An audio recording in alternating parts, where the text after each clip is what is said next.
been said, as a man thinking and woman thinking, so are you. But you believing is based upon your will. Since we can talk, we can go spiritual on here. It was what he said, unless I stick my finger in your side, I will not believe. See, believing is based upon your will. See, all of us are free will people. But the moment you say, I choose to believe, you go to another level. Achievement is about doing. So I'm so excited to be up in here in this room with you asses. I said it. See, y'all don't know, y'all looking at me funny, but y'all don't really know who you are. And until you know who you are, you're not going to know what you are and what you've been called to do. Now, the word ass means AS, American slave. See, y'all, some of y'all been wanting to call your coworker a big ass for a long time. So now y'all got the reason to say, Dr. G said, you've been the biggest ass, American slave. See, y'all think that you guys are big, blacks in government? Please.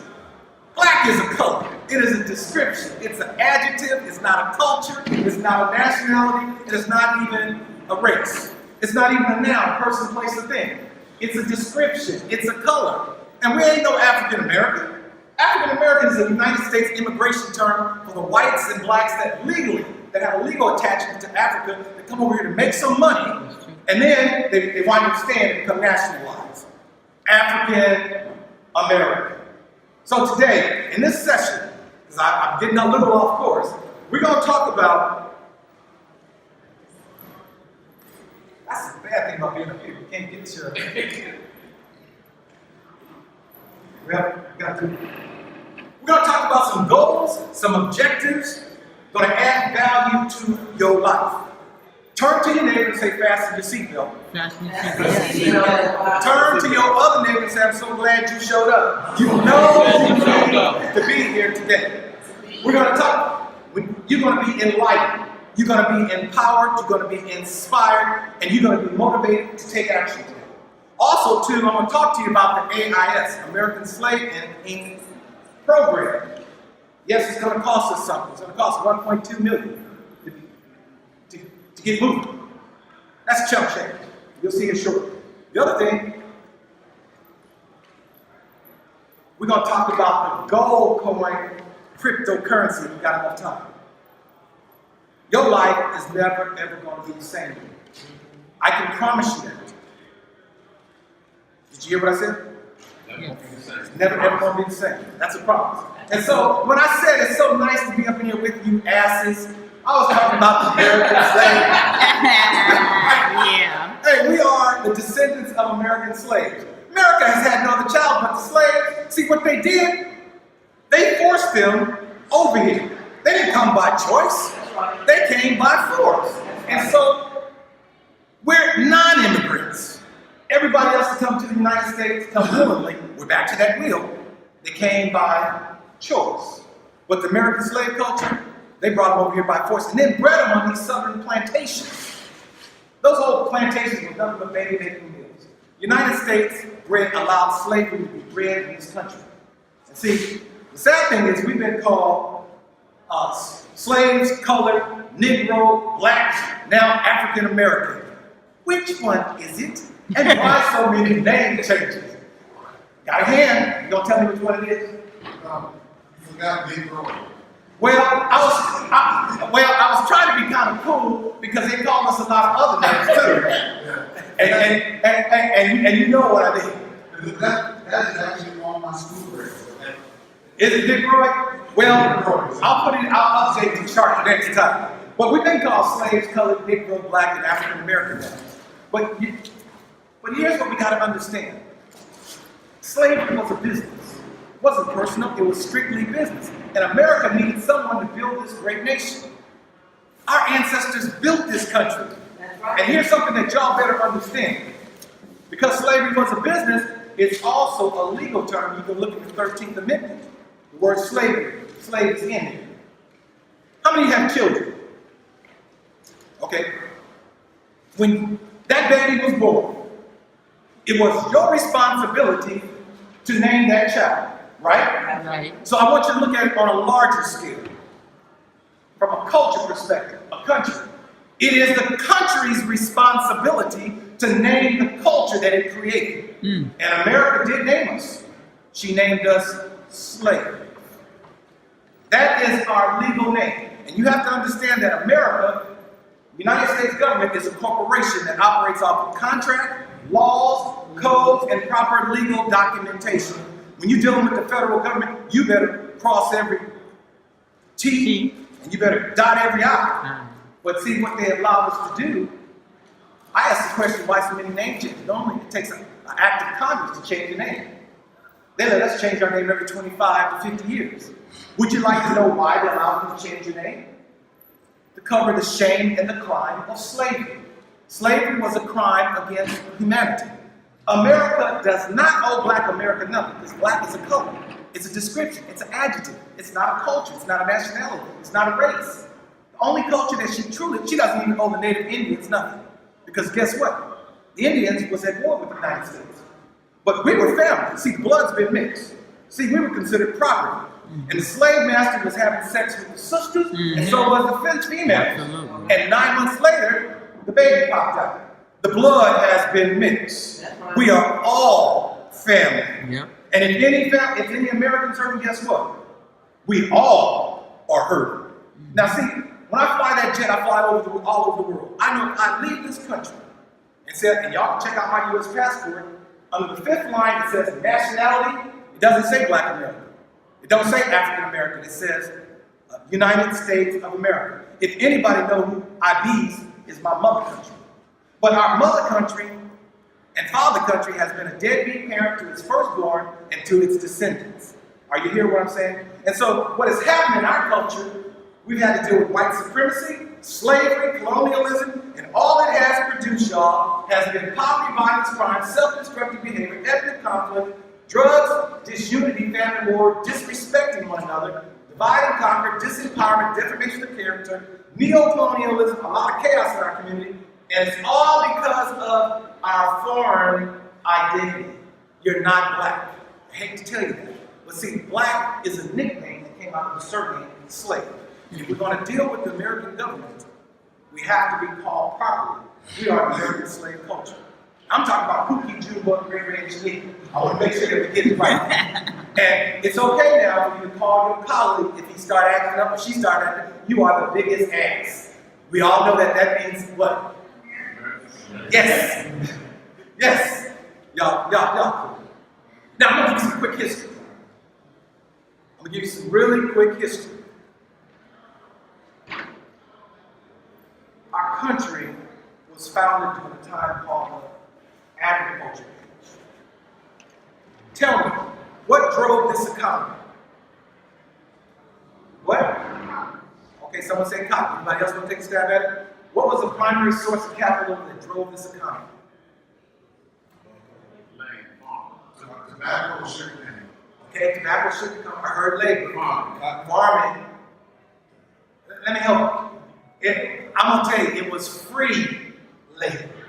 Slave, let me work y'all for 400 years. I got to pay you to see how far I get paid. Do you understand what I'm saying? What drove that economy was the slaves. Without the slaves, it wouldn't exist. America would not be in existence today. Slavery was the foundation of America. And no nation will be as strong, it will only be as strong as its weakest link. Slavery is the foundation of this country, and the foundation is buckling right now. And what's happening right now, we're having the American slave culture is revolting in Ferguson. They did it here in Baltimore. They're doing it today up in Wisconsin, Chicago. But what has happened, we have ignorant leaders that keep calling us African Americans. African American is a United States immigration term. And y'all, I have had an opportunity to talk with Rosalind, can't think of her last name now, but she's over the United States Citizen Department of Immigration Ombuds. And I had the same conversation with her. You know what she said? We never looked at it. I said, y'all so busy trying to help these 11 million that have snuck in here. What about the 21 million descendants of slaves that was born in these southern plantations? I said, America does not take care of its firstborn. Now, there are birthrights in slavery. It is no different than that baby over in London that just part of the royal family that pops out and automatically got a silver spoon in its mouth. Well, the same thing about slavery. America has had no other child but the slaves. She first captured some folks, brought them here by force, and then bred them on this soil.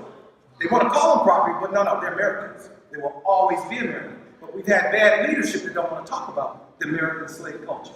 And America owes the American slave culture $115 trillion right now. Right now, say 115 trillion. 115 trillion. See, President Obama don't want to talk about this here, and he knows better. He's a constitutional law attorney. He doesn't want to talk to me. Because see, I'll tell him, slavery was a business. America is a nation about commerce. And slavery is a legal terminology you can find in the Constitution. He knows that.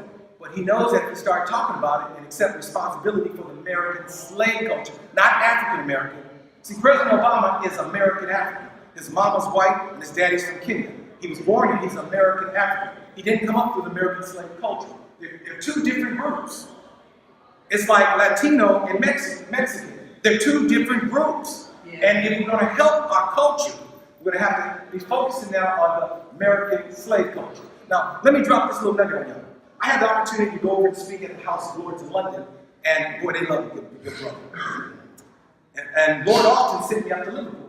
And I went up to Liverpool, England, and it brought it on home. I realized that the bankers used us as a tool to make money. Y'all, I saw all the gold. I said, Lord, thank you for allowing me to see this here. I said, I got it. I said, we're going to have to, if Drive got us up into an enclosed garage, get out of the garage, we're going to have to put the car in reverse, right? I said, we're going to have to use the same process that they did to wind this thing down. See, we're still dealing with the after effect of slavery. It has never been addressed. Let me back up. The whole American Civil War, everybody said it was about freeing the slaves. That's not a true statement. Generally, when you have a war, you have a document called Article of Surrender or the Declaration of Peace. And generally, it lists in there what each and everybody's supposed to get. There was nothing in there about the slaves. Google it. There's nothing in that document. That whole thing was about the North saw that the South had an unfair advantage. Free labor. It was about economics. But white folks, our government people, use war to clean up their dirty mess. It was trying to get the folks out on purpose so that they would compete against them. It's all been about economics. Now, having said that, family, there's been 3 waves. This is quick. There's been 3 economic waves. You got to get this piece. What was the first wave? The agriculture age. What was the second wave? Okay, now, after 1865, they booted the American slave culture off the plantation. They gave them no type of economic emancipation for their 246 years of service. Didn't provide no type of leadership training or how to enter into mainstream America. So the American slave culture has been struggling, family. Not black, not African American. I told Rosalind, the lady from the Department of United States Immigration Office, I said, if it was African Americans up here burning the community out in Ferguson, y'all could pull their visa and send them back to Africa. She looked at me and she said, you're right. You're right. And I gave her some of my books. One of my books. I said, you need to read it. She said, I'm going to get back to you. I haven't heard from that woman. And see, she doesn't know who I am. See, I filed a charge. The American Slave Inc. has filed on the 19th, filed a charge against the United States of America for crimes against humanity. I don't step this out there, but at the international court level. Because we're not going to play. I'm not going to play with my mother country. I love my mother, but she's been a deadbeat parent to her firstborn and her descendants. And we're going to flip the script here in 2016. Turn to your neighbor and say, we're flipping the script. Flipping the script. In 2016. In 2016. Together. Yeah. Now, the industrial age, the American slave culture never did participate in the industrial age. They booted them off the plantation, went up to cities like St. Louis, East St. Louis, Detroit, Michigan. But those are all still plantations. The city that I live in, it's still the racism that's going on there. I said, they don't want to talk to me in St. Louis. Because I don't play with them. Because we're flipping the script on them. Now, we've now shifted to a new system called the information age. See, each system has their own social, political, and economic law. The industrial age had its own social, political, and economic model, and the information age has its own social, political, and economic model. Were you aware of that? That would have been funny. That's okay. Let me help you. In the industrial age, what was the primary source of capital? Y'all, how many heard of the golden rule? Which one did you do? He who has the gold makes the rule. I'm with you, brother. In the industrial age, whoever had the money made the rules. But now we're going to shift it to the information age. We're now a new knowledge-based economy. Whoever's in the know will make the rules. It's a whole new different game right now. Am I making any sense? In this system here, we were the American slave culture was the ultimate consumers. But we're now going to have to become prosumers. And a prosumer is one that produces for the marketplace but yet still its own good. Use its own good. How many of you, if you owned a restaurant, would eat it? If you owned a restaurant, would you eat there? Yeah. If you owned it.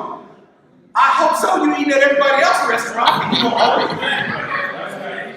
Well, a prosumer is one that produces for the marketplace but yet still consumes its own good. That's a prosumer. In this system here, we was reactive. We still reactive. Anytime something happens to us, we have a march.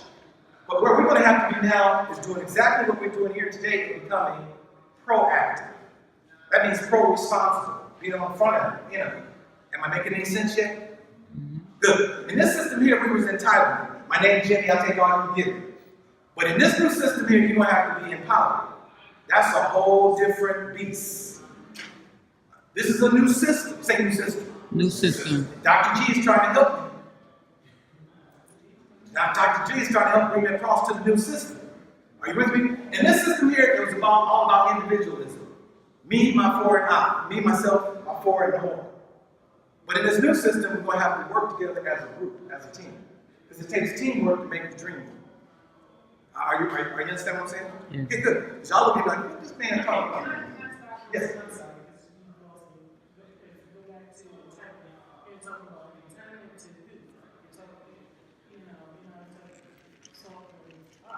Yeah, we have been entitled. You owe me. White folks say that you owe me for me being elitist. What I'm trying to tell you, this America was about entitlement. Does that make sense? And in this new system now, it's going to require all of us to be now empowered. Because see, right now where we're at, many of us are in a powerless condition. We don't own nothing. We don't produce anything. We've been the ultimate consumers. Right. And we've been dependents. Y'all know there's three levels, right? Dependency, pressure. Yes, dependency, independent, interdependency. Y'all know what that means? Let me know. Okay. Dependent is someone that drains the system for everything, like welfare. Independent means those that can do by themselves. And see, I hear a lot of brothers and sisters, how many of you in here want to be financially independent? Let me see, show your hands. You that now. You keep your finances over there, I keep mine over here. We are financially independent of each other. No, you're laughing, but I'm serious. But no man is an island. And interdependency is the highest level. This is where teamwork is played out. You know, when I fly that jet, I got a co-pilot. Yeah, we independent of each other, but if I got a problem with that airplane, we are totally interdependent. We are working together to solve that problem. Well, that's teamwork. But we've been saying for a long time that we need to come together. How many heard that? Would y'all like to know the reason why we never came together? Who taught you how? There's 17 laws of teamwork. If you don't know these 17 laws, you can't come together effectively. No one has been ignorant. We've been lacking in knowledge. Let me move on. Was that good enough for you? I killed two birds with one stone. Now, see, I got 2 doctor's degrees. If anyone needs one, I can loan you one. I will. I have no problem. Dr. G has 2 degrees, doctors. See, we've been so academic inclined, but look at our communities. We got more people, we got more letters behind our name. PhD, WDDD, MSBA. We got more letters, but look at our communities. We're still struggling. But in this new system, you're going to have to be financial literate. How many of you know how to take $1 and create 60 with it? How many of you know how to take $1 and create 60 with it? No. 60. $60? 60. Okay, let me change the difference. How many of you know how to take $10 and create $100? No. I can do that. You know how to do that? I can spin it. Okay, good. Well, you need to teach your college. But most folks are financially illiterate. See, when you go to the bank, do the bank want to see your academic report card, or do they want to see your financial statement? I rest my case. Our group here don't understand how money works. So we're going to have to become financially literate. And I'm going to show y'all some of you in here in the next 12 to 18 months are going to become multimillionaires. I'm going to show how many of you are ready for that? See, I hear everybody talking, running next door. I'm going to show y'all in the next 12 to 18 months, we're going to follow this process. It's going to force you to become a millionaire. Can you handle that? Bring it. I'm going to bring it. Hey, you know what? It's over. It's over, y'all. It's over. See, we are in our condition because we haven't had the right knowledge. See, we all went to the same school. Nobody taught us about knowledge, wealth, power, interdependency. It wasn't part of the curriculum. And the government is not going to tell you neither, because they got you thinking that you're black, and yet you're an ass. You American slave. No, you laughing, or not laughing, but that's the reality. Because see, the American slave culture owns the United States. Americans have no other child but the slaves. But because we've had backward, ignorant leadership that don't understand how America operates, don't understand commerce, and certainly don't understand immigration. So it's been a leadership problem. Everything rises and falls on leadership. Not something, everything. Turn to your neighbor and say, everything. And see, here's the other thing, we've been religious. We got that one down. Religion is man looking for God, but spirituality means you have found Him. You're doing what you've been called to do. Now, I'm going to move on. Now, here's the real question that must get answered. With no more cotton to pick, what is America going to do with 40 million, y'all call them black, but I'm going to call them American slave culture? What is America going to do with her firstborn descendants? That's the real question that you got to get answered. Family, I'm going to tell you, there's really 7 questions that you got to get answered. It took me 36 years to get them all answered. I can give you all the questions you want to hear. How many want to hear? I want to hear. First question you got to get answered, and it's got 5 parts to it. Who created you? The B part of that is who are you? The C part of that is what are you? The D part of that question, what should you be becoming? And the E part of that question, what should you be doing as you walk on the planet? That's one question. Our group haven't asked that question. Second question that you got to get answered, where am I visibly positioned in American society, socially, politically, and economically? And you can't be guessing. Before I take that jet flying, I do know what airport that I'm starting out at. It's critical. Because if I don't know my starting point, not only am I in trouble, but everybody else going to board the jet will have an issue. Are you feeling me? Many of us haven't asked that question. Third question that you got to get answered, once you identify where you are, if you don't change, where could you potentially wind up? Because if you keep doing what you've been doing, you're going to keep producing the same result. And the definition of insanity, madness, crazy, stupidity is doing the same thing over and over, expecting a different outcome. Fourth question. If you don't like where you're going to wind up, where do you need to be? What's your new destination? What vehicle gets you there? What's the flight plan? What's the life plan? How long will it take? Fifth question. How did we get in the present predicament that we be in today? Because not knowing how you got to where you are today, a lesson not learned is soon repeated until you learn it, and our group have not got that one answered. Because here it is 50 years later, we was out there marching in 1964 and 65. What are we doing here in 2016? What are we doing? We keep repeating the same thing. I'm here to tell you, we're going to turn to your neighbor, we're going to flip the script.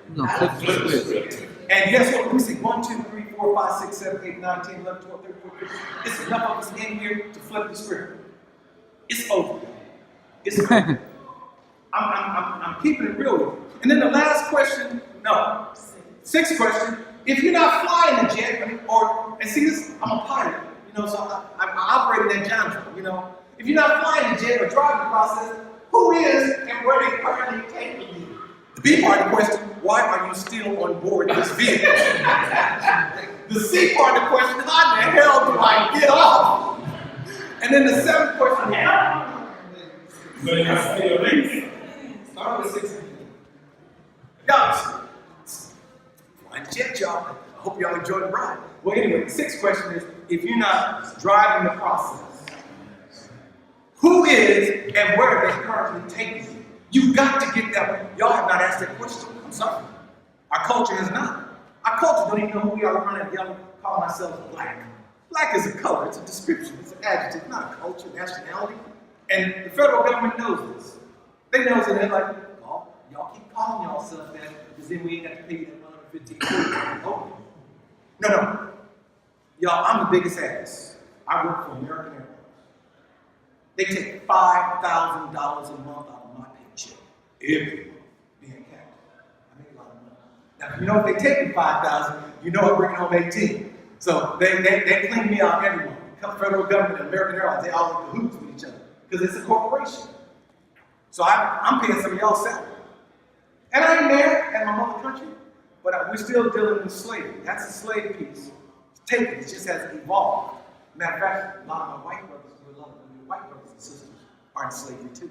They just don't know it. They got an EIN number, Social Security number. They pledged our numbers to the Federal Reserve when they filed bankruptcy. The United States did in 1933. And made all of us American slaves. People don't want to talk about that, but I got to talk about it. Because we're going to flip the script in 2016. Matter of fact, it's going to start today with your life. I can tell you before you leave here today, and if you sign up and gave me your email address, there's something I'm going to do for all of you here. I'm going to bless you beyond measure. And then you're going to do what I tell you to do. In the next 12, 18 months, many of you guys are going to become millionaires overnight. You're looking at me crazy. Hey, y'all. It is possible. He said, think, believe, and achieve. See, your thought life controls your life. See, I already know who you are. I already know who our culture is. I already know, y'all, this is simple. But they don't, we've been American slave culture. We've been locked into the lowest level of a real life monopoly game. But we get out to say, turn to your neighbor and say, we getting out today. I know they're over there doing the retirement, the 401. They're going to be in for a rude awakening here that they're going to take the Social Security from y'all and your 401ks out in Wall Street. But I'm going to show y'all what y'all going to do because God said, I'm a simple. God said the last shall be first, not Dr. G. All right. What was the last culture that has been introduced to the human family? The American slave culture. See, they took their minds as well as put chains on them. American Civil War took the chains off, but the chains are still on American slave culture's mind. And the only thing that sets you free here is knowledge. It's knowing truth that makes you free. Hey, flip the script around, knowing the lie predicted you in bondage or enslaved. And so many of us, today, your life is not going to, listen, I promise you, it's over. Y'all gonna say this one, y'all should have been there at that session that Dr. G flew in here 13 hours to get up here and rental car didn't act right, so he had to catch a train, and then the train left him, so he ran outside and called the taxi cab. It cost him $152 just in cab to get here. Y'all should have been at that session. That boy dropped it. He flipped the script on us. She has not answered this question. What is America going to do with its firstborn descendants? We're the only children that America has ever bred.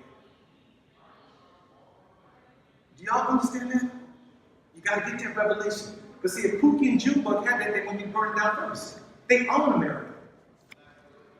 There's birthrights in slavery. Are y'all aware of that? But unless you have leaders now that understand this, and we come back to train and teach this, you can't get it. Okay, let me move on. Now, let me share this with you. Can I keep it real with y'all? Yes. Can I keep it 50-50? Can I keep it 100 with you? America has not, listen, I have not had a chance to update the chart. I just learned here that America gave $1.6 billion to the Indians in the last 9 months. The government did. Go do your homework. I think, wait a minute, maybe it was 1.4. They just gave them 1.6 billion. And the Indians weren't slaves. They said there ain't gonna be no slaves. That's why they went over to Africa and brought that seed back here and began having the babies on these southern plantations. They just gave them 1.6 billion. They gave 1.6 billion to the Japanese American in 19. Go do y'all from the government. Y'all can go do your own homework. Do you understand what I'm saying? Go check out see if Dr. G speaking truth. Canada gave money to the Jewish culture. Australia gave money to the Jewish culture. The Canadian is giving money to the Indians Expo. Canada gave $230 million to the Japanese Canadians. U.S. gave $32 million to Oshawa, Michigan Indians. But I'm getting right down to the chase here. How much have American slave culture got? Explain that to that. Nah.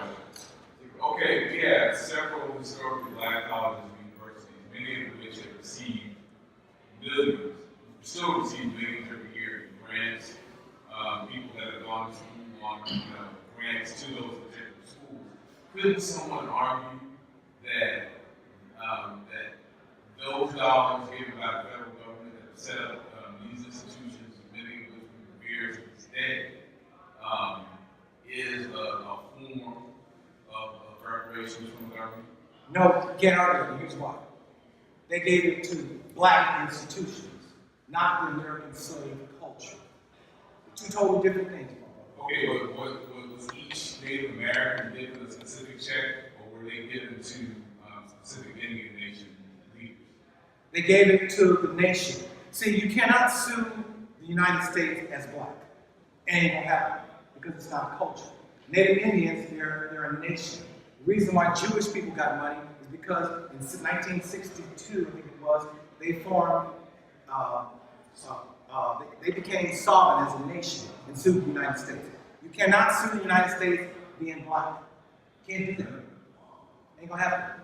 But however, now that since they have now accepted my flag, or our flag, the American Slave Nation flag, in London, they have now, anytime another country accepts your flag, that's them acknowledging your nation. No, they gave money to institutions, to individuals. They never gave anything to the American slave culture. They're two different groups. I want you to think about it. It's just a thought. See, we enter individualism. I told you we got to move from individualism into group dynamics and culture. The American slave culture. She has given zero to the American slave culture. And she knows that. Many of you guys don't even know that you are descendants of American slaves. Because you run around saying you're black and you're Negro, you're African American, never been to Africa. Or maybe some of you have. But let me ask you this question. I'd like to see your birth certificate. Because see, you have to show me that you have a legal attachment to Africa. Because see, you always put the country in front of where you immigrated from. Many of us was born right here in the United States. We're Americans. And so this has been a lacking in knowledge on our end because of the school systems teach the school systems. I asked you a question that blacks, the American slave culture is not black. Black is a nickname that derived out of the term slaves. And so they play games with us. Black name, white game. That's a matter of fact, I don't know if I brought some of the books with me, but y'all got to read. Your life is not going to be the same. I brought some books up here. America's Little Black. Every one of you need to read this book and the Renaissance plan, how we fix it.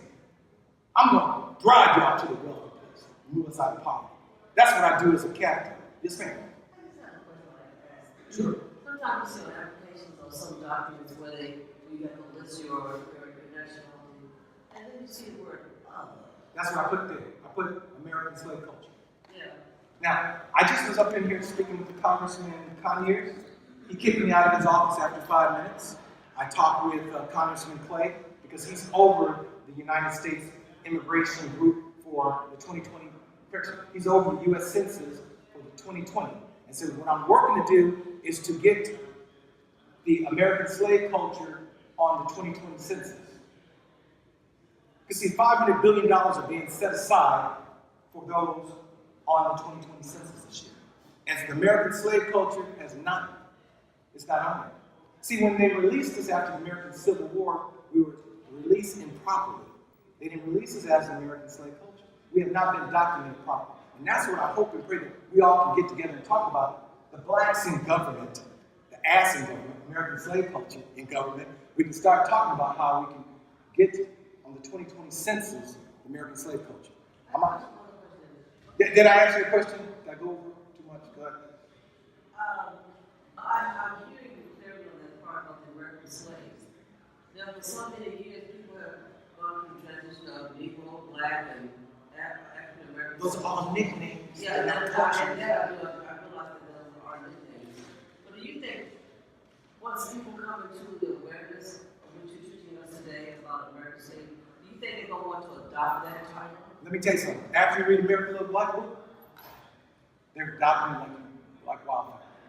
I got over almost 53,000 people on my Facebook, my American Slavery Facebook page. How many of y'all on Facebook? I want y'all to write down American Slavery and look for the flag. I got 43,000 people, and it's growing, leaps and bounds daily, because they're learning the truth. See, it's only knowing truth that makes you free. See, I struggled for years with black. I've struggled for years with African American. And you know, something happened to me when I went to Australia here back in March, coming back through security. And I said, Lord, thank you for giving me this experience, because I'm going to share it with everybody. Now, y'all, I am TSA approved. I don't have to go through security, with me being a pilot. I mean, I'm all in the government system. But in Australia now, they searched me. Yankee! Yankee! Yankee! I turned around, what the hell are you calling it Yankee? Yankee! Yankee! Get over here! Call me a Yankee. Get over here. Get over here. This is in Australia. And so I said, oh Lord, can I have fun with you? I said, okay, hands up, don't shoot. I did please. My wife said, she walked away from me, she said, boy, you are too soon. I said, well, if he's going to go there and start acting crazy with me, I'm going on April Fool's too. So I put my hands up. He said, you get over here. He went through all my bag and he started. We had too much fun. I was clowning with him. But what I got out of that is, see, when you leave this country, they're not looking at you as black or white. They see you as an American. I'm sorry. This time I would support that. The fact that we look at what we do as people who come, as black people, as Americans, because that very often people know what they know for anyone else, that we are American. I've had situations come back into countries, being, they don't do this in America. At 6'3", 250 pounds, and all this, and me and some football players were coming back in from Tijuana, and the guy was checking everybody, he looked down the door, and he saw us, and he said, "Wait a minute, y'all got to be American." But we did, and waved his hand in. So but you're right. It's a unique thing. And when I used to see another brother around the world, and we look at each other and we smile, God, it's so good. It sure feels good to be American. When you're in those other countries, third world countries, you're like, Lord, thank you for birthing me in the United States of America. Because everybody wants to come to this country. They fight to come. That's what there's this guy running for president who's fighting to keep folks out that's trying to get into this country. Everybody wants to get here except the American slave culture. Because y'all don't know that you own this country. You own this country. But until you acknowledge that, no, I'm American, I'm a descendant of American slaves. Now, since we got time, let me drop this little nugget. How many ever heard of Amistad? Amistad. How many heard of that? Where the slaves have, they revolted, but they had not been through the slavery breakdown process. And they wanted to get back to Africa. And they got caught up here in Connecticut. and they had the tribe. The lower court ruled that Africans are not Americans, and Americans are not Africans. Then it went up to the Supreme Court. And the Supreme Court sent it right back down to the lower court. And the lower court ruled once again, we're standing on, basically, Africans are not Americans, and Americans are not Africans. They're two different groups. That is still standing today, 1841, book kid. That whole thing was about identity. Now, if those free people would have said, we want to come to America and live here, they would have been the first African Americans. That case is still standing on the books. They're two different groups. Now, here's what's happening. Everybody understand the game. They're coming to the United States. There's a lot of white African Americans that's coming over getting the grant money. Because they check the box. They are African American. Y'all need to hear me what's going on. A lot of the Jamaican people coming over here checking the box. We are African Americans. And so, listen, I love them and I don't mind them living in my neighborhood, but y'all gotta live around the corner. I want to make sure that we separate this thing. I'm American. I'm a proud descendant of American slaves. And what's happening in Ferguson, Pookie and Junebug are angry. They broke the American slave culture is revolting. And see, when they're yelling, Mike Brown is an African American, that's a lot of them. Get it. I know Mike's Brown dad. He was born right there in St. Louis. He's American. See, I want from this day forward, your life is going to change because when you start hearing people saying African Americans and Donald Trump, I didn't even put that name out there, or Hillary Clinton saying African Americans, they're not talking about the American slave culture. They're two different groups, family. If you don't get nothing out of this piece, this is a critical piece. Where were you born? You always put the country in where you immigrated from. The slaves never immigrated. They was born in the southern plantation. And the ones that they forced over here, the citizens that they grabbed over and brought here, they brought them by force, not by choice. So they're non-immigrants. Everybody else who comes to this country is an immigrant. Y'all gotta get that piece. Anyway, let me continue. So, bottom line is the American slave culture has gotten jacked. There has been some individuals that, see, y'all look at individualism, and I'm talking coming from a culture. Okay. They're two different things, family. Now, let me keep moving. The reason why we're in trouble, because there is no vision in our community. There's a saying in the good book, where there is no vision, the people perish. The flip side of that is if there is a vision, the people are going to prosper. So I want to drop it, don't go to sleep on me. If your neighbor going to sleep, turn to him and pop him and say, Dr. G told me if I catch you napping, I can go to slap him. No lawsuit. Because when it comes to the ass group, they don't care about the ass group. American slave culture. Now I know you're going to be using that from now on when you're going to see your friend, he's acting, you know what you did, biggest ass. Don't say things about them.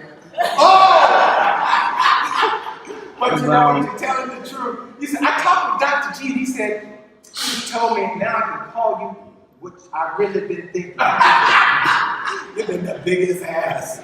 No, you know what, can we have fun? Yes, yeah. You know, life is too short. We're only on the planet for a short period of time. The problem or the issues are serious, but let's have some fun time fixing them. I'm going to say, listen, there's 12, 14 people. I'm going to force all y'all to become multimillionaires. I'm going to show you how we're going to do it. Y'all ready? Okay. Let me get here. Let me drop the vision. Can we read this together?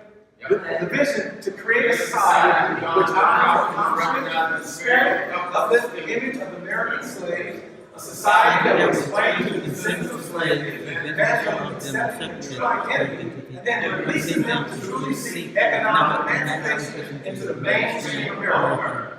There's only two things that we got to do to fix our culture. Two things. Number one, we have to address the identity piece. We're not black, we're not African, we're Americans. I tell my white colleagues, you my brother and sister by another mother. The blood's been mixed. There was a slave master who was property, he was having sex. The blood has been mixed, and 9 months later the baby popped out. We are all family. Turn to your neighbor and say, we are all family. We all can flip the script. We'll flip the script. 2016. Now, in order for that vision to come to pass, we got to have a mission. Dun, dun, dun, dun, dun, dun. So I'm about to put you on a mission, y'all. So let's read this together. Our mission: to educate, empower, and enlighten America on the life and promises of the descendants of American slaves while creating strategies to identify true emancipation from government dependency. Can y'all embrace that? Yes. Because you know what? Let America start downsizing. The government, guess you're going to get it. We were the last hire. I didn't say that, but y'all did. But it is true. It is what it is. Now, one of the things I'm telling you, we're going to do something for you today, and I know it's going to be new to some of you. But if you saw me out there at the terminal in my pilot uniform, in my captain uniform, looking good, my shoes be glowing. If you came up and said, I'm not going to get on that airplane, it's a DAS flying. Would you do that? DAS. DAS. Descendant of American Slaves. See, y'all not black, y'all DAS. See? Take the H off of it. But we are, no, y'all laughing, but we are DAS. We are the descendants of American slaves. And America owes y'all $115 trillion. We don't get it. It's in the making. I'm so excited. That's why I'll be speaking in Geneva, Switzerland on behalf of the DAS, Descendants of American Slaves. Being the Senior Vice President for the American Slave Inc. and for the American Slave Nation, I represent the 21 million descendants of American slaves in the United States. I represent you. Y'all don't know. You see, all other folks out there tripping. I'm like, let them go on the trip. Because those that has come and heard Dr. G presentation, I'm going to force y'all to become millionaires over the next 12 to 18 months. But you're going to have to do what I'm told you. And so if the government start tripping on you, like, go ahead and trip. Just go right ahead. I got my real plan. Okay, here we go. Oh, what I was going to tell you, y'all, when I went over to London, they accepted the flag, and this is the Descendants of American Slave flag, and then we have American Slave Nation flag. And you'll see it here in just a minute. Lord Alton accepted it on behalf of the Lord's Alton, Lord's Alton. I went up to Liverpool, England, because they have an International Slavery Museum there. And I gave them a flag and put there that's now displaying. They were so excited coming back because, see, Einstein said you cannot solve a problem at the same level in which it was created. You got to go back to the beginning. Mm-hmm. Just like to fix the problem here in the United States, we got to go back to the beginning, which was slavery, economics. Well, I went back there. See, I found out Liverpool bankers was making money off us, our ancestors. And I told, when I spoke with Claire O'Brien, Deputy Mayor of Liverpool, I said, no, Liverpool is responsible for what's going on in Ferguson. Y'all sent 1.6 million slaves to America. I said, no, y'all touched the baby. And she stood up and started crying and said, we have to accept responsibility for our 3 centuries of slavery. We sent the slaves to the United States.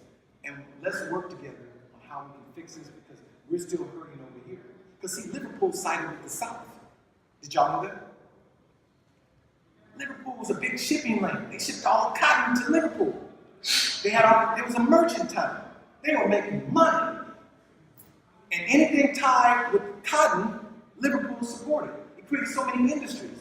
Slaves, freedom of slaves in the United States. They were hoping that the South would beat the North. Did y'all know that the first embassy of the United States, where it was at? Guess where it's at? No, Liverpool, England. They had the first embassy. Do the homework. I done mine. And then I saw over there, I said, okay, I got the picture there. How many know that? How many like puzzles? Let me ask you a question. If you're missing a piece to the puzzle, guess what? The puzzle is not complete. If y'all have not been to Liverpool, England, you don't have all the information. I'm sorry. Did y'all know that technically the American Civil War ended in Liverpool? How many of you see that in your textbook? I didn't see it until I got older. Our history is tied to Liverpool. There was a battleship called the USS Shenandoah. And Google it, you'll find it. Google it. It was out there blowing folks up long after America declared the war over. But these were British soldiers that was fighting the American Civil War. And so they turned the boat in, a British boat pulled inside with the newspaper saying, The American Civil War is over. And they turned around and they didn't want to bring the boat to the United States. They took that boat back to where it was built in Liverpool, England, and turned the press in, went into the Liverpool town hall and turned the press in. That was technically the last act of the American British Civil War. That's not in the history. And had I not gone over there, I was like, you lied to me. See, and if I catch you lying, what else have you lied about? You hear me? And so I'm in the know now. My assignment is to come back to educate our people. Now, can you embrace this mission? Because I want to make sure all of us embrace this, and I'll make sure that I send it to you. Because that's what we're doing. Now, here's what I'm doing. I told you we need 1.2 million. Now, they've been giving 1.6 billion to this group, 1.3 billion to this group, millions to this group. Just need 1.2 million so we can begin to launch what we want to do. I want to launch the American Slavery Renaissance Plan. And this book here, this is the little blue book. And I want y'all to get one from me. I brought a lot of stuff up here. Y'all, please help a brother out. Don't let me take this stuff back to St. Louis. This is American Little Black Book. Your life will never, ever, let me tell you, your life will never, ever be the same. I love the Bible, B-I-B-L-E, because that's the basic instructions before leaving here. But this is the Bible, B-I-B-O-E. Basic instruction being on earth. Our group don't have this information, but the moment you have it and read it, ain't nobody gonna ever be able to play it. You're gonna climb a little once you have this knowledge. And this book here I wrote called Collaboration, Teamwork, and Networking, a case study for systematically working together to achieve successful living. We've been saying we need to come together. This is going to help you. Also, it's going to talk to about the new society that we're presently in, the information age. See, I already know our group don't like to read, but in the 21st century, it will be the leaders that will be the readers. But the leaders will be the readers. If you don't read, don't expect to lead in this knowledge-based economy. It's a different system. Okay, but what I want to do is put up an incubator, business incubator in 21 U.S. cities. The American Slave Culture Business Incubator is designed to initiate new businesses in the form of companies, partnership, and temporary organizations designed to search for repeatable and scalable business models. The underlying mission is to establish American slave culture on the economic battlefield. Dr. King told us the next fight that will be fought for Negroes will be out at the economic battlefield. How many of you know where the economic battlefield is at?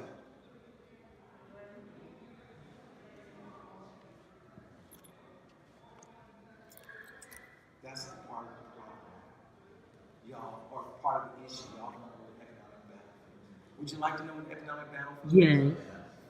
The economic battlefield is the United States Chamber of Commerce. That's the headquarters of the economic battlefield.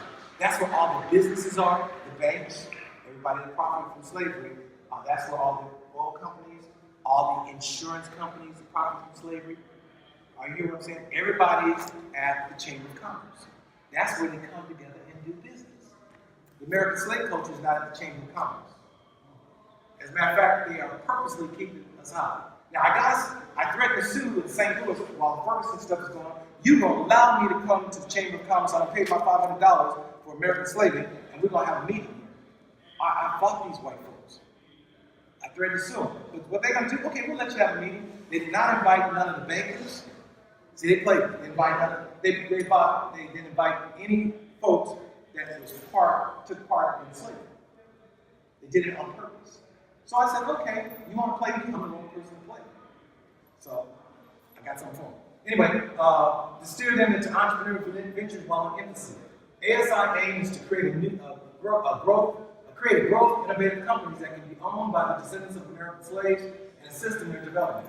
Target markets for startup companies in the 21st century are often assumed to be solely technology-based, but this is not necessarily true. The essence of American slavery business culture incubator is related to the concept of ambition, innovation, scalability, and cultural growth. And so, already all this is done. I helped to develop an MBA executive program to begin empowering people. We have everything that we need to capitalize, except 1.2 million. But we will have it soon too if the federal government don't participate in this. Now, I talked to the USDA the other day, and I'm keeping it real with you. The same slide I showed them. I said, if anybody knows about slavery, it's the Department of Agriculture. You guys would not exist if it wasn't for slavery. America would not exist if it wasn't for the slave culture. And then I said to him, I said, you guys help the Ant culture, the Alaska Native, you help the AI culture, American Indian, when you want to help the ass culture, the American slave culture. I want y'all us to use that to become an acronym, okay? See, don't be afraid. Don't be afraid of that name. That name is worth 115 trillion US dollars. My brother's going to sleep. I'm coming back to lay hands on him. Not going to sleep on me. We've been sleeping for the last 400 years. It's time for us to wake up. Now here's the good news. We are well rested to carry out our mission. I'm not going to let y'all go to sleep on me. Now, if I can travel 13, you have to get up at 2 o'clock in the morning, St. Louis time, and to come up here and get on a jet, you're not going to go to sleep on me for 30 minutes. I ain't having it. Homie, don't play that. The captain don't play that. American Slave School Business, American Slave Business Adoption Program, the Center American Slave Manufacturing Program, Winds of Change. They even have a program for brothers getting out of prison. We have everything already done, ready to execute. Now, here's the next step. I want Big to make a commitment. The blacks and government, the ass and government. To make a commitment that we can come together. No. I'm doing it on purpose because I'm trying to get right down to your psyche to wake you up. Because see, we want to go to sleep. Us to come together and unite, and we come together and collaborate and work with and through one another interdependently. Next, to provide resources. The 4 T's. Y'all know what the 4 T's are? Time, talent, treasure, and telephone numbers. Your network. Can you say the 4 T's? Time. I write that down. Time, talent, treasure, and telephone numbers. Your network. We need to do this. Do you guys have a plan to help get you and help to build our culture? No, if you ain't got one, come roll with us. And I want y'all to buy American Little Black. I promise you, your life is not going to ever be the same. You're not going to be, once you start reading these books, you're not going to be able to put them down. You're going to be calling me and bugging me. Hey, Dr. G, let's go. Let's roll. I'm telling you what I know. God said, my people are destroyed for lack of. No, he said, he didn't say money. You sure he didn't say money? Knowledge. See, our enemy is ignorance. Ignorance has been our greatest enemy. It's what we don't know that's been kicking our backside. But y'all have no excuse today. Dr. G's up, Captain Dr. G's up in the house. He's driving you to where you got to get to. And so what we're going to do is let the ass revolution, the American slave revolution begin. And the revolution is intelligent, intellectual, Renaissance movement. That's what we got to have. Now, because you guys stayed here this long here, we can do this. It's time to balance the scales because they've been unbalanced as it relates to the American slave culture. But when we follow this plan and this flight plan, we can get to where we need to be. Now, here we go. Y'all have been so good. I want to talk about the gold coin. How many of you want to learn about the gold coin? 1, 2, 3, 4, 5, 6. Let me drop this back in. When I went to London, I had to change my dollars into British pounds. When I went to Australia, I had to change my dollars into Australian pounds. When I fly the jet up into Canada, I have to change my money into Canadian dollars. When I fly the jet to Mexico, I got to change my money into peso. So here's what I'm saying. Every nation has their own currency.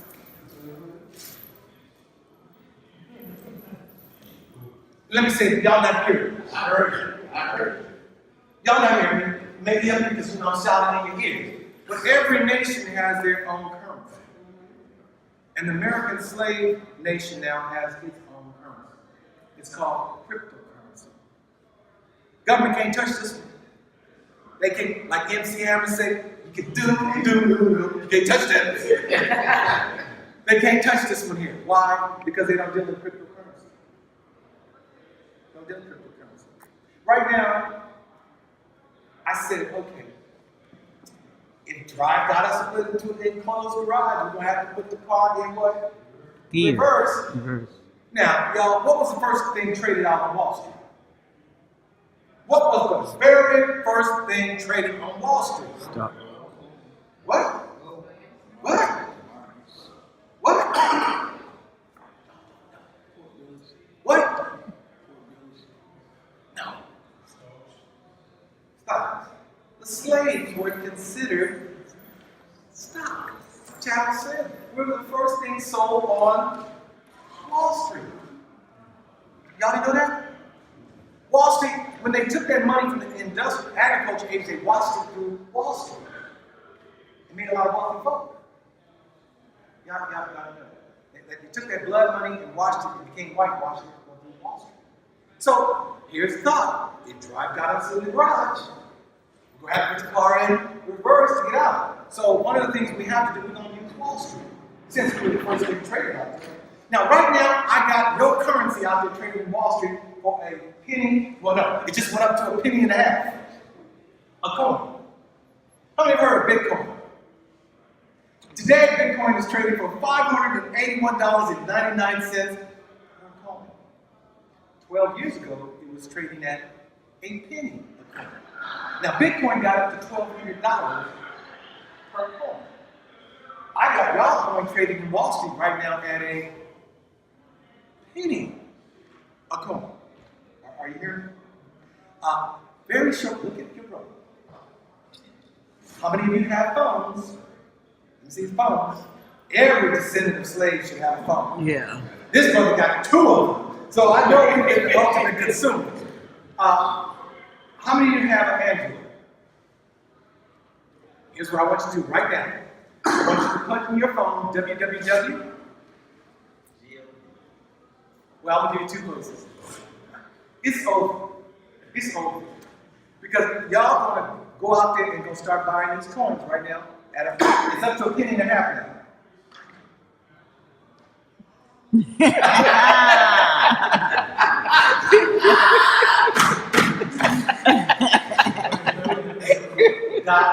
The first one I want you to go to, because since you got Android, www.gld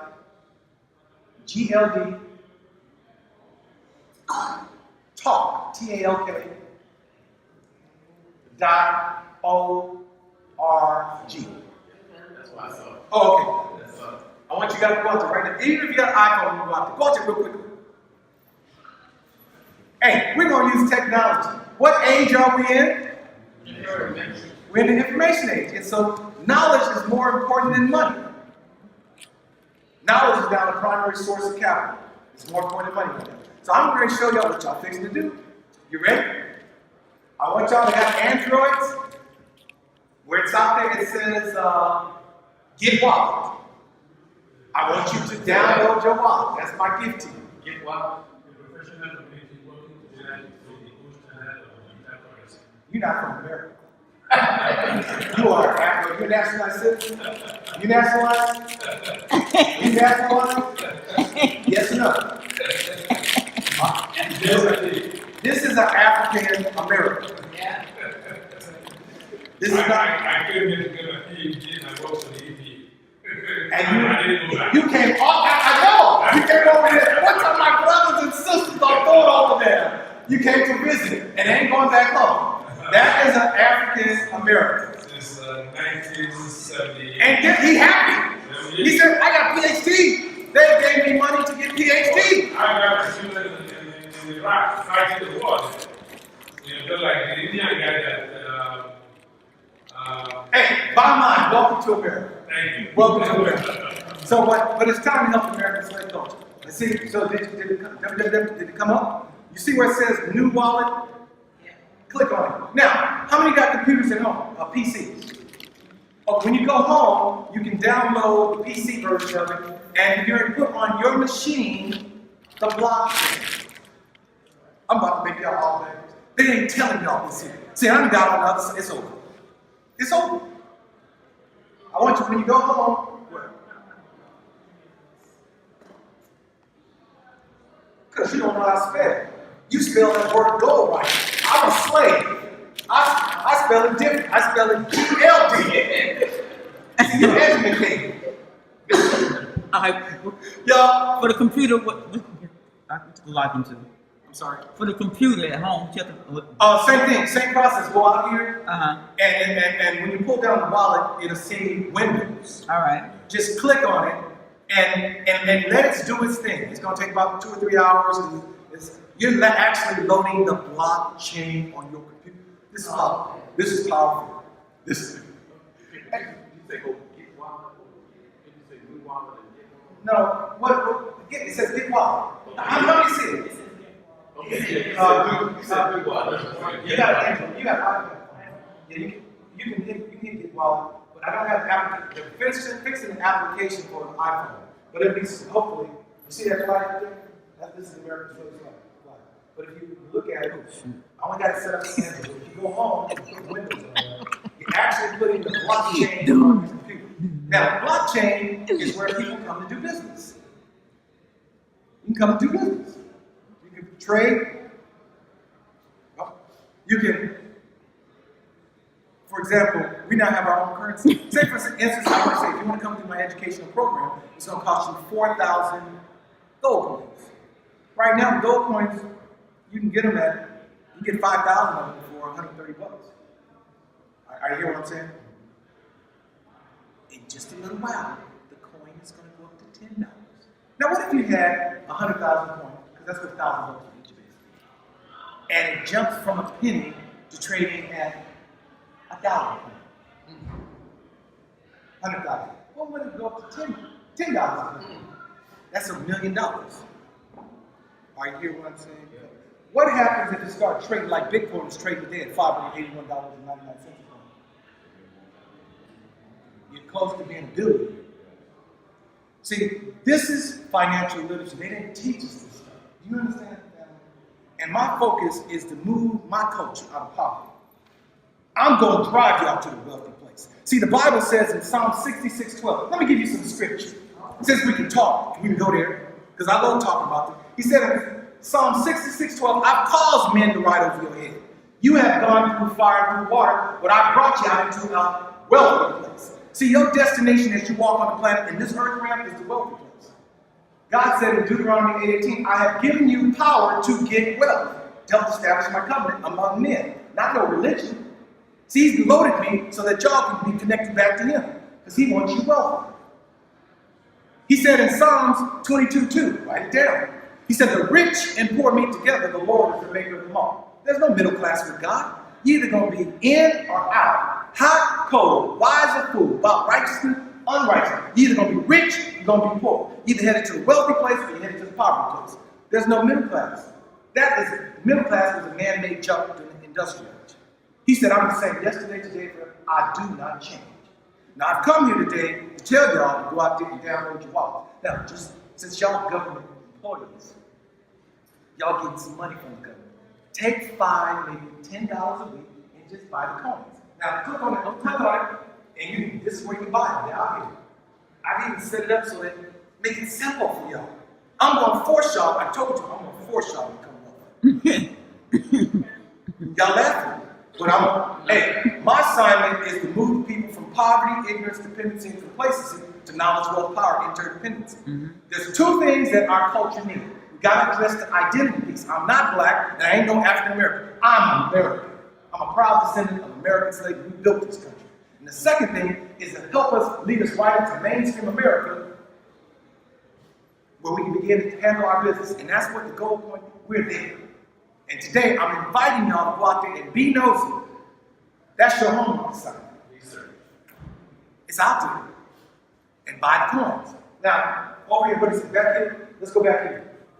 Scroll this back here. I'm going to show you something. So then, see, they don't have this, but if you go down here to about and hit about and pull this up, talk about get started, more information, screen. This is my team. You see that flag? Who do you see out there? Your brother by another mother. Hey, it's over, family.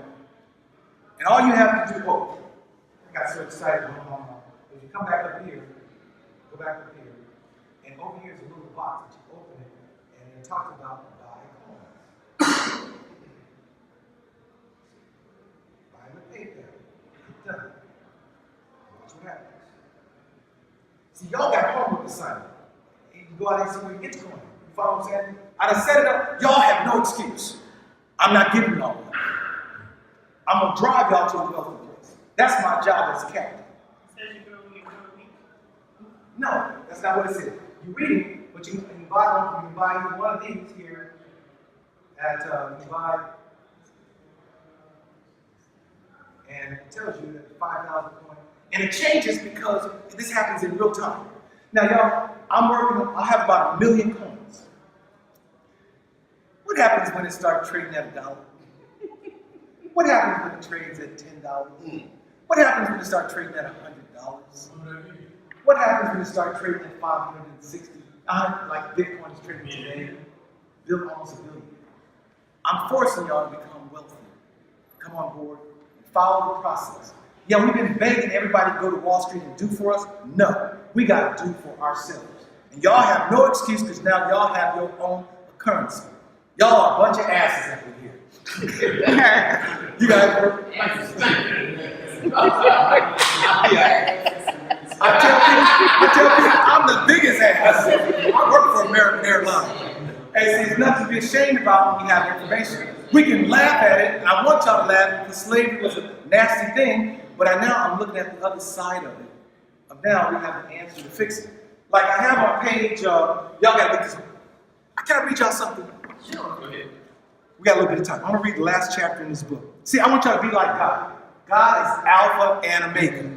He is the beginning and the end. And so you made in his image after his likeness. Y'all are all spirits, you possess souls, you live in physical bodies. You tripartite being. You made up 15 faculties. But your body was birthed in the United States. But I want to read this here. The birth of a nation. Our babies are American bred. Once the truth surrounding the birth of our slave nation is told openly and without restraint, awareness is going to automatically emerge.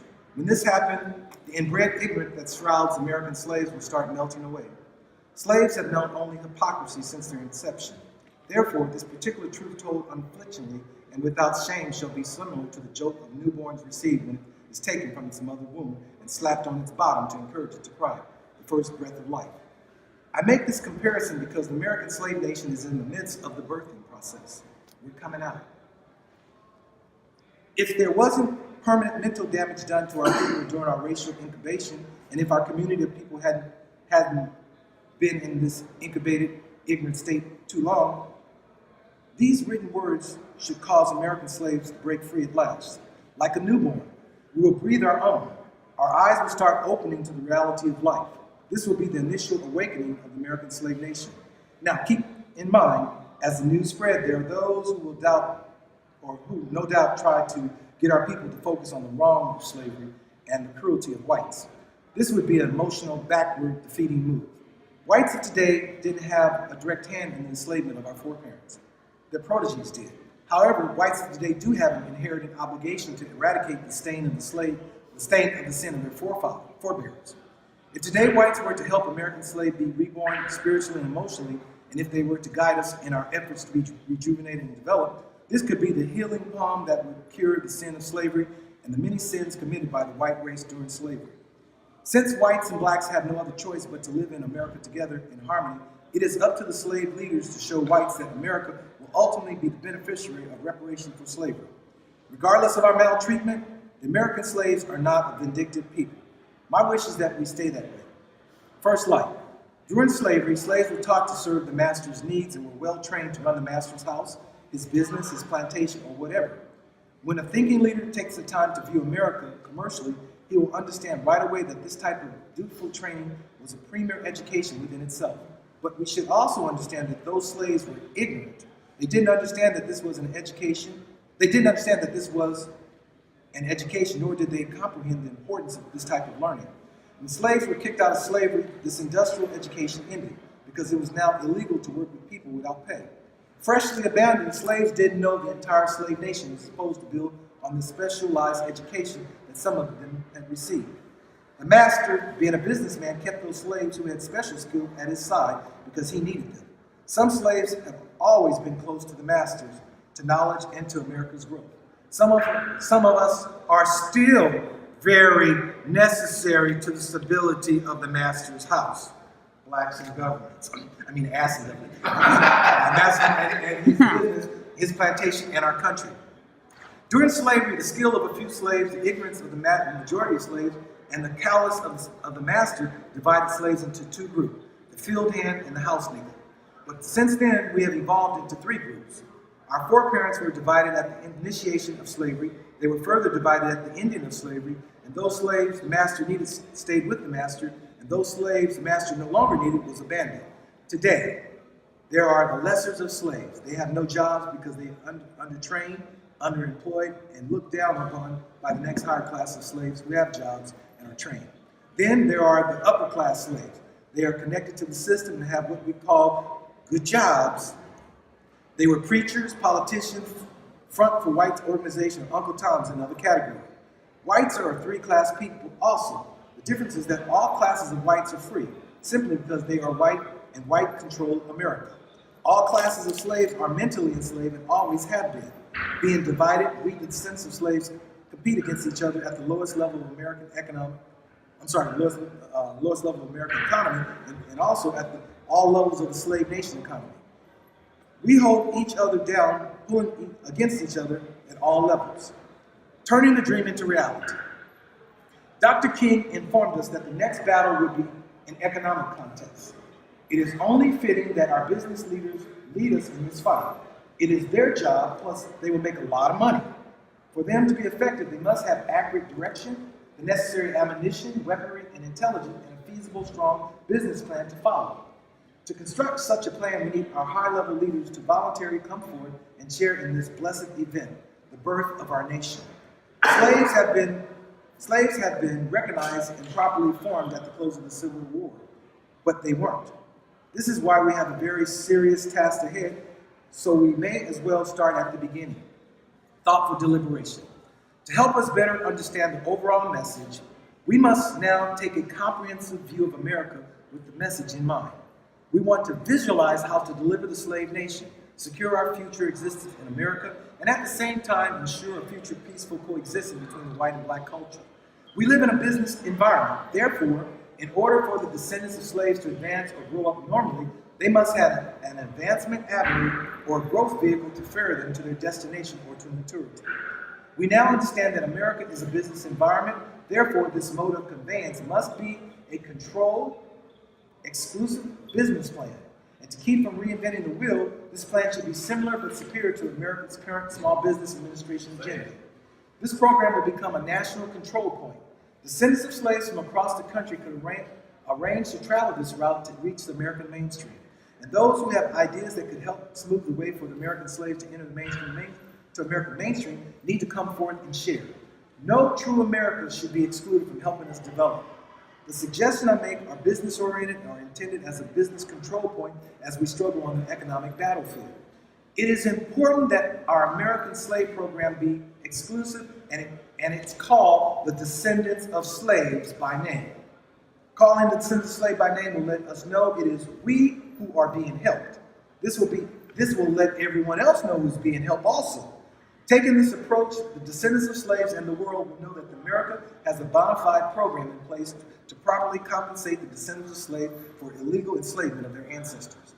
The initiation of a narrow defined slave program would take the reparation heat off of our government. It would put the burden of reparation for American slavery squarely on the shoulders of descendants of slaves who are clergy, politicians, and business leaders, and rightly so. They are in leadership position. It's about time they start leading. Once they understand this information, hopefully the rules and regulations of the religious, educational, business, and political environment they function in and their people live in will start to become clear. If so, they will learn how the trickle-down theory works in regards to neighborhood economics. If our political leaders and our clergy leaders will work hand in hand with our business leaders, we can organize ourselves, advance our people, and change the course of our depressing history. Sounds exciting? And it is. However, in order to turn this exciting dream into the wonderful reality it could and should be and made beneficial to our people, we must step up voluntarily and start learning how to work together. I want y'all to get my book, Collaboration, Teamwork, and Network. That'll help you. Leaders, Role Models, or Uncle Tom. It is necessary that those slaves in the public eye realize what is going on around them, comparatively, in order to use their learned experience effectively. For instance, in the sports arena, there are many black team leaders, black quarterback, black at every position, and black coaches. Now there are some black sport commentators. The latter sits with white folks and analyze the game, and they are pretty good too. They know what is wrong in the game and explain in detail how to fix it. They give particulars of where every player is versus where he should be, what he should be doing, and how and why he's doing it. And they all appear to enjoy doing their job. These commentators are descendants of slaves, and descendants of slaves' masters working together. This can work in other arenas besides merely sports. Why shouldn't whites and blacks work together to help our people? Why aren't those leaders who consider themselves our role models sitting around the conference table analyzing our slave nation in relation to other American population groups? Why aren't they figuring out a workable solution that will adhere to our special racial need? If African American leaders were to get together, form themselves into a team, and then physically sit at the conference table together after having determined who they really are, they should be able to figure out who the rest of us are. The next step would be to figure out what, when, why, where, how, and who should be involved in our people's advancement. If we were to take these steps, we could clearly explain our predicament to whites in key positions, then they would understand which whites should be involved in helping our people. Taking this approach, whites would understand who they are helping and why. I believe they would take pride in helping American slaves. My contribution to my people is to write the truth as I receive it. I will then persuade my white associates to help me get the information to print and into the hands of those descendants of slaves who are leaders, who are in leadership and guidance positions.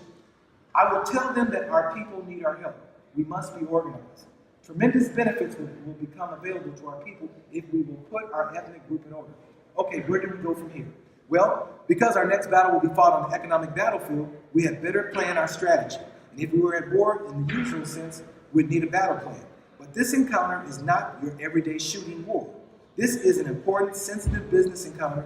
Sensitive business, not too long ago, our foreparents were the valuable property that was sold in this arena. If our plan is sensitive to both cultures and show why and how it will work to everyone's advantage, I think America will come to our rescue, because to white Americans, it is still just business. And why wouldn't America support our effort to be free once she fully understands who we are? We're only begotten, and we've got talent. We just need direction. So taking our first step. I understand how busy noted descendants of slaves are, but after what our ancestors went through, I don't think they would accept "I'm too busy" as a suitable excuse for not helping our people. The birth of our nation, of our people, of common ancestry is a rare occurrence, and it shouldn't be taken lightly. Summary. Only when the descendants of slaves can give directly to our own kind, and this giving help our entire American slave community, are we effectively giving back to our people. It's only when we reach the stage where we have a plan in place that shows us how to help each other and how to rise above the weaker of our people, having to wait for white folks' charity, will we have successfully given back. Realizing this delicacy of the festering slave situation in America and the violence that followed Dr. King's assassination, it would be foolhardy not to have a legitimate plan in place and some authentic leaders in leadership position when the masses of slaves start waking up from ignorance and start gaining intelligence.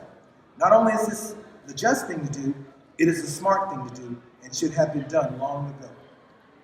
Descendants of slaves must understand our government is made of largely descendant people who would love to help our segment of the human race. They know American slaves were abused and that the descendants of those same slaves are still being discriminated against. However, before our government can help us as a group, our community of people must be identified and then defined. American slaves is our proper identity and our true history. It's our being. Our name denotes loudly and clearly that we need special help. Will history show that it was the whites today that truly freed us? It is really their job because they control America, our motherland. White Americans are the true parents of our slave nation. Whites have a choice. They can do the right thing and help us in our effort to be free and thereby be recognized as honorable.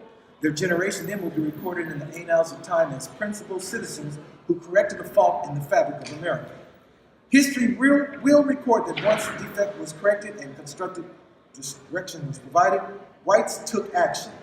If today's whites don't do the right thing, they could be remembered as merely as an extension of the cruelty of slavery.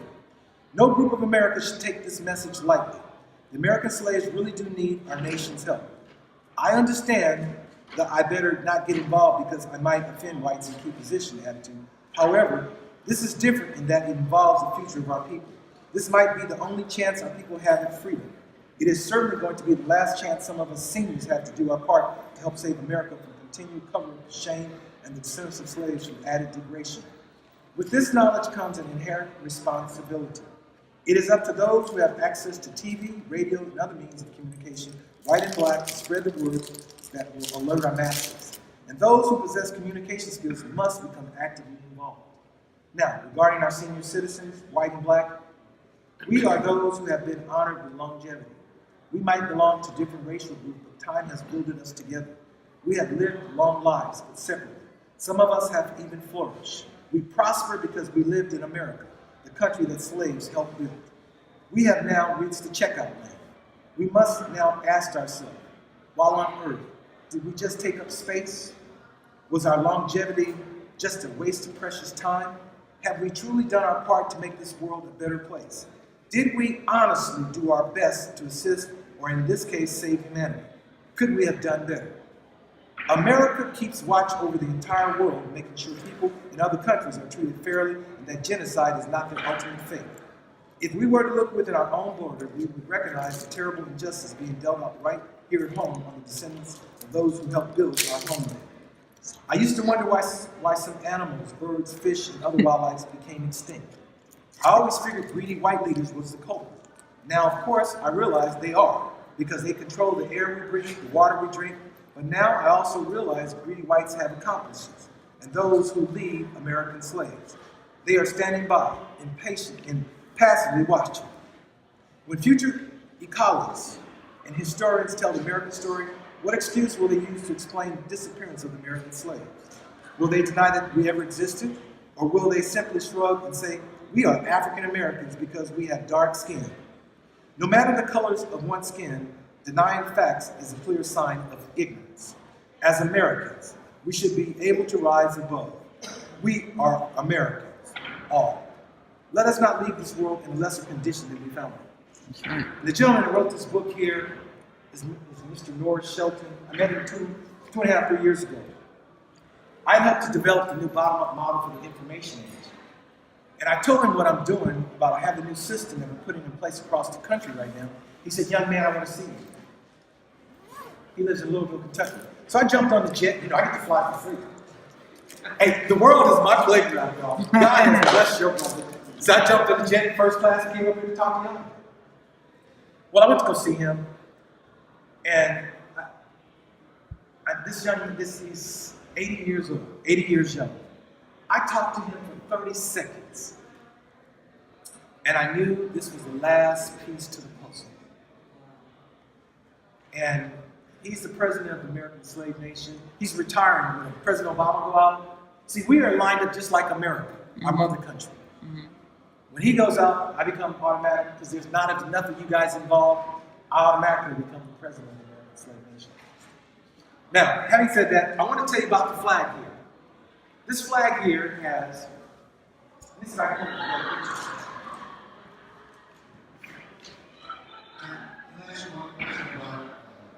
Sure. Can't hear you. Okay, so, what is your response when people say, well, you guys have been running around making the woods in Africa, you should be glad and proud of it. Y'all better off over here than being there. I know that's been said time and time again. What is your response to that? I'm so glad you asked. America went over and found the best. They wanted to see it. They wanted to see it. America didn't mean African American. America wanted somebody to build this country. And here's what you got to understand. That seed was planted on American soil, and that baby popped out. That's America's firstborn. This culture. And I tell them that you're really ignorant because you really don't know American history, American slave history. You're showing ignorance. It's been said even a fool is considered wise till they open their mouth and remove all doubt. But you need to understand that Pookie, Junebug, Ray Ray Shaniqua, that's America's firstborn descendants. And they own this country. And when our leaders began to acknowledge that we are Americans, we're not African Americans, because we were born in this soil. We are the descendants of American slaves, those that built this country. We own it, and America owes the American slave culture $115 trillion. Let's stop all the foolishness there. So how our ancestors lived in Africa is totally irrelevant. When we came over to this country, our history was cut off. They created a whole new culture, the American slave culture. It's a whole new, we are the last culture that has been introduced to the human family. They bred them to be ignorant. See, the American Civil War took the physical chains off of us, but the control of people for 400 years, you had to control the mind. Yeah. And so the chains have been off of us for the last 150 years, but where the chains are still on us is in our mind. Yeah. Yeah. And so the only thing that will make you free is knowledge, relevant knowledge. I tell people, you can watch every movie about slavery ever made. I'm from Louisiana. My folks too. You will never see a plantation in Frenchtown. They get trained. What part of Louisiana are you from? Okay, my folks are from Lafayette, St. Martinville, and so my great-great-great-granddaddy was a descendant of slaves. They were created. So I know that who I am. I was born, and then my daddy wanted to get the hell out of Louisiana.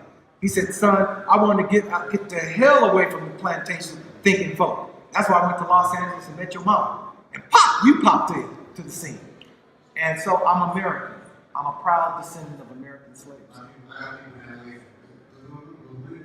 Louisiana migration in the West, I have people that migrate out West too. So they were trying to get away from the plantation. But I'm here to say, family, calling yourself black, you are doing a disservice. Because black is a nickname that derived from the surname slave. See, if I called, what's your name, sir? Frank. Your mama called you Frank. What's your last name? Kid. King? Kid. Kid. If I called you other than that, I called you out your name. You won't answer. And see, slavery was a business. It was big business. But also, too, slavery is a legal terminology. You can find it in the 13th Amendment of the United States Constitution. That is our culture's name. But we've had ignorant leaders, and Dr. King was stepping up to talk about this here, but they killed him. So we have not moved since the night that ultimate slave leader was killed. And if you get this book here, on page 262, it talks about, 200 and, it asks the question.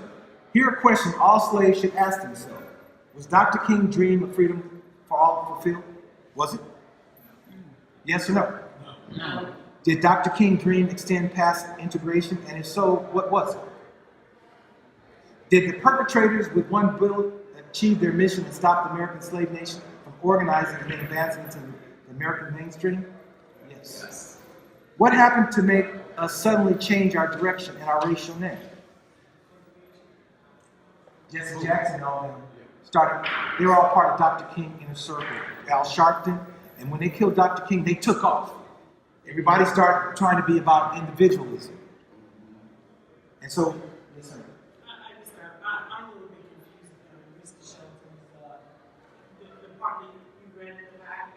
It seems like he's looking for everybody to get together, but he's throwing out a whole bunch of questions. And so, No. This is just thinking. This is what I'm doing. I'm thinking, Mr. Shelton is saying we need to get together. These are the things that we need to do, the questions that we need to ask, and then see what he's asking white folks to join us, and if they was not. No. And maybe I presented it wrong. No, we understand that America is the father of American slave culture. It is what it is. They bred, had sex with the system and created the new one. No, he's not saying about what he's saying is that it's going to take all of us. Right now, so much hatred in our community against black and white. We got to take color off the table. We're all Americans. And America has a responsibility. White America has a responsibility. Can't hide behind Jesse Jackson, black slaves, black leaders. They have to step up and do their part because they create this. They create it. The only thing will happen, they are able to treat because they don't know about the American slave culture. What this is doing is making sure that we're prepared, and also when they read it. For example, coming here on the jet, I was in first class, and I wasn't going to say that to the lady next to me. Yeah. She was Caucasian. But I know when God brings people across my path, it's always for a purpose. So I had some training with her at 39,000. And come to find out, she's involved with the Ferguson piece. I've never seen this one. And she has Peaceful Ferguson yada, yada, yada, yada. And she said, we've been stuck. I said, because you guys have not had truth.